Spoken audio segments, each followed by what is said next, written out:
ល្អព្រមអេតខ្ជន់វាតោះក្បាលពួរធំហួរនិស័យ4-10ឆ្នាំមុនតួកុនសុំខ្មាស់ក្បាលពោះល្អណាស់មិនធំអញ្ចឹងស្រីស្រីតាមមើលកោទឹកកោដីតាមសុំស្នេហ៍ខ្ញុំយកធ្វើសង្សារលយល្អពេកញ៉ាំច្រើនឡើងធាត់មាក់ប៉ាប្រឹងខាត់មិនស្ដាប់ឡើយវៃញ៉ាំត្រល់ក្បាលពោះធំដូចក្របី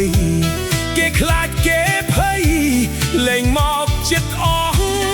ស្ដាយមេលះទេតាធ្វើដេចទៅឲ្យក្បាលពោះរៀងរើដូចដើមវិញនោះចង់តែអត់ញ៉ាំស្ដាយខ្លាចលេងរស់បងអូនទាំងអស់ជួយគិតខ្ញុំផង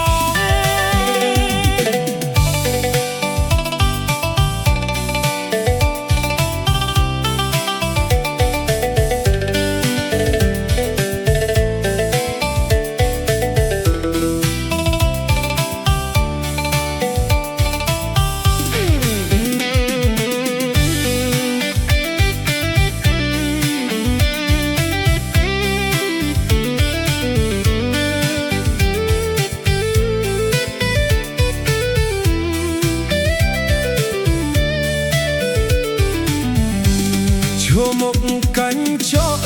មើលរៀងខ្លួនឯងមើលគ្រប់កន្លែងស្ដាំឆ្វេងទាំងអស់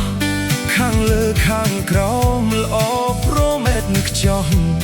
ឌីតោះក្បាលពោះធំហួរនិស័យ4-10ឆ្នាំមុនតួកុនសុំខ្មាស់